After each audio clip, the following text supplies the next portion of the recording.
Oke, sekarang kita akan masuk ke dalam sesi pembahasan tentang fungsi dari dua variables dan bagaimana kita membuat grafiknya. Sejauh ini kita sudah membahas tentang vektor, matriks, parametric equation, ya, dan kita melihat secara geometris. Tetapi bagaimanapun juga kalkulus itu tentang function, tentang fungsi. Dan kita akan sekarang melihat fungsi dari banyak variabel serta derivatifnya. Fungsi yang sangat sederhana tentu fx misalnya, fungsi dari x yang hanya satu variabel. Oke, dan artinya nilai dari fx ini itu tergantung dari sin x. Ketika x-nya 30 derajat, 90 derajat, maka fx-nya akan berubah. Dan kalau kita buat grafiknya, kurang lebih tampilannya seperti ini, ya. Dalam sebuah diagram Cartesius, ini sumbu x, ini sumbu y, maka ini adalah grafik sin x. Nah, kalau sekarang misalnya kita memiliki fungsi dari dua variabel, prinsipnya mirip. Kita mendapatkan x dan x, y, lalu kita akan bisa mendapatkan nilai fxy-nya dengan kita lihat dulu bagaimana fungsi fx, y. Kita tinggal plug in x, y-nya ke dalam si fungsi tersebut, maka fx, y-nya ini, si f-nya ini akan bisa kita dapatkan.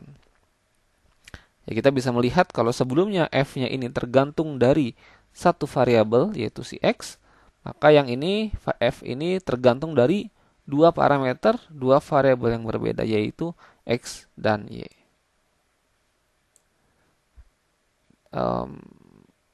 Dan ada banyak contoh yang lain. Dan tentu kalau kita bicara domain atau x dan y-nya tidak sembarangan, ada angka-angka tertentu. Kalau misalnya fungsinya seperti ini, fxy sama dengan x kuadrat ditambah y kuadrat, tentu berapapun x-nya bisa. Tapi kalau fungsinya seperti ini, fxy sama dengan akar x, akar y, maka fungsi ini hanya bisa terdefinisi jika y-nya lebih besar sama dengan 0.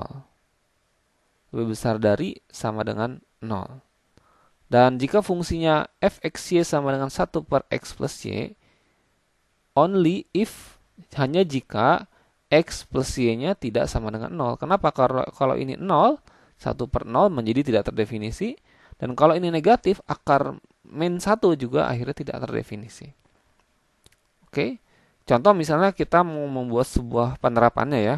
fxy itu sama dengan temperatur pada poin xy.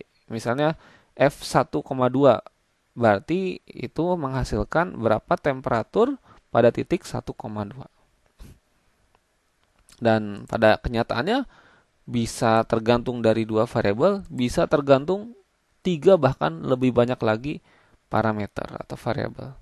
Tapi untuk simplifikasinya, untuk simple dalam proses pengajaran ini, kita akan fokus 2 atau 3 variabel. Pertanyaannya adalah bagaimana kita bisa memvisualisasi fungsi 2 variabel, ya, atau 3 variabel. Kalau lebih dari 3, 4 akan sangat sulit untuk kita melakukan plotnya dalam diagram karena tidak terbayang ya di benak kita. Bagaimana kita memvisualisasikan fungsi dari 2 variabel? Ya, misal kita sebuah grafik z sama dengan fx, y, maka kita bisa gambarkan diagram Cartesius dengan 3 sumbu x, y, dan z. Nah, kalau x, y berarti kalau kita gunakan ini ya. Nah, ini x-nya dan ini y-nya. Maka tinggi ini adalah nilai f-nya, fungsinya f, x, y-nya. Oke. Ketinggiannya ini. Berarti di titik sini rendah ya. Ketika di sini ketika x-nya sekian dan y-nya 0, tingginya rendah. Nah, jadi f-nya ini bervariasi tergantung nilai x-nya berapa, y-nya berapa. Kalau titiknya di sini beda lagi. jadinya ke sini, ketinggiannya ke sini. Oke, seperti itu ya. Sebagai contoh, misal kita ingin membuat sebuah grafik fx, y sama dengan min y. Artinya, si z-nya, ketinggiannya ini sama dengan nilainya sama dengan min y. Bagaimana kita memvisualisasikannya? Oke, kita bisa memvisualisasikan seperti ini ya. Oke. Nah, ini adalah garis z sama dengan min y. Ya, ketika y-nya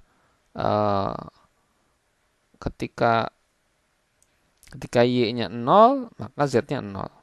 Ketika y-nya min 1, maka z-nya malah plus 1.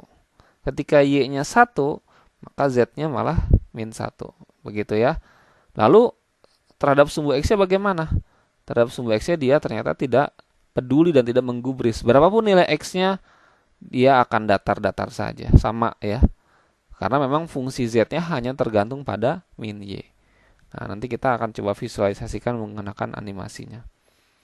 Contoh kedua, fx, y sama dengan 1 min x kuadrat min y kuadrat. Nah, bagaimana cara kita memvisualisasikannya?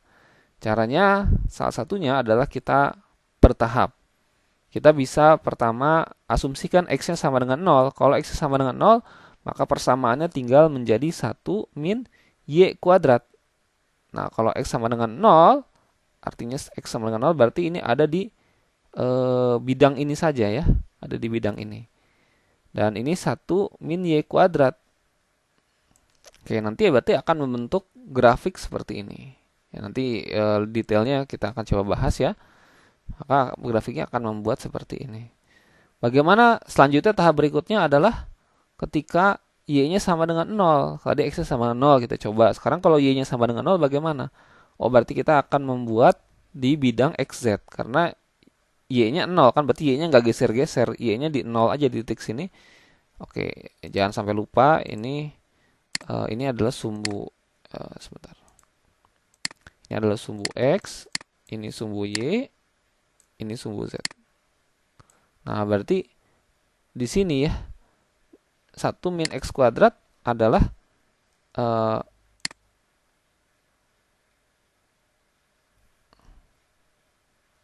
oke. Ya, berarti di sini kan. Oke, seperti itu. Dan satu lagi adalah jika kita pertanyaan berikutnya adalah ketika z sama dengan 0, maka 1 min x kuadrat min y kuadrat sama dengan 0, maka x kuadrat plus y kuadrat sama dengan 1. Nah, berarti ini membentuk lingkaran. Begitu ya. Oke, membentuk lingkaran. Nah, akhirnya bentuknya menjadi seperti apa? Bentuknya menjadi seperti tudung begitu ya. Seperti ini. Di sini puncaknya lalu ke bawah begitu. Nanti kita coba animasikan. Oke. Nah, kurang lebih seperti itu. Kita sudah membahas, mengulas tentang bagaimana fungsi dari dua variabel dan bagaimana visualisasinya.